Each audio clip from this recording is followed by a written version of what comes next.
So Jack Dorsey, who handpicked Jay Graber to Yes, overlook this project, to be the CEO, he had done this, what, in 2019, I want to say? correct. 2019. Well, So yeah, yes. So sorry to interrupt you. He announced the blue sky concept in 2019, and he announced his desire to fund a team, but he didn't actually appoint Jay until last year, and didn't fund the team until last year either.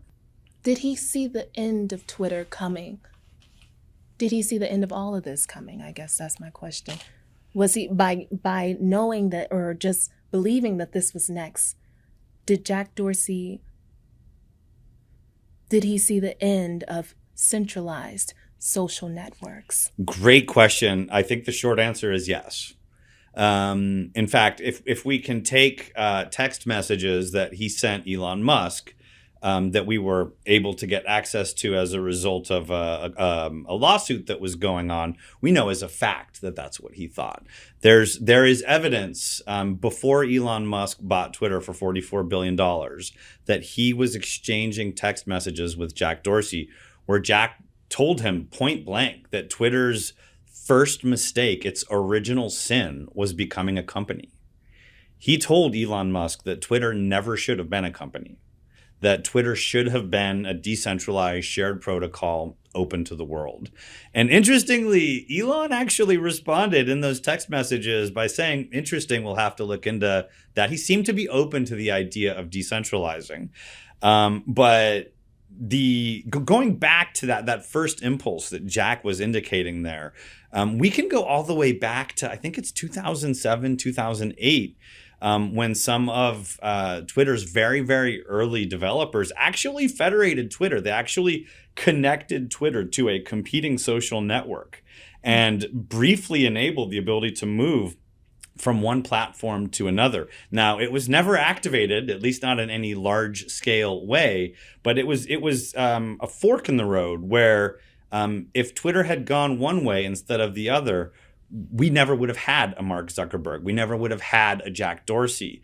These characters that made billions of dollars off of our personal information by owning our identities and selling us goods off of what they learned about us, that never would have happened because we would have had access to our own identities. We would have been able to control our own identities.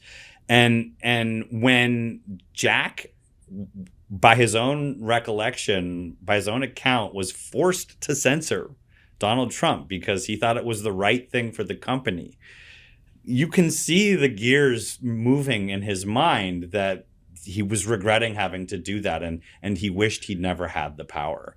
And in a lot of ways, I think Blue Sky is Twitter was his attempt to turn the clock back on Twitter and to undo the original sin and to open it up to letting Twitter users move their profiles onto competitors and vice versa.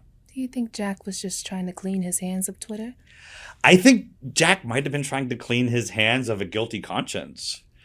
I don't know that he necessarily wanted to clean his hands of Twitter. I really do get the impression that he really loved the company. Incidentally, he did not respond to any of our requests for interview.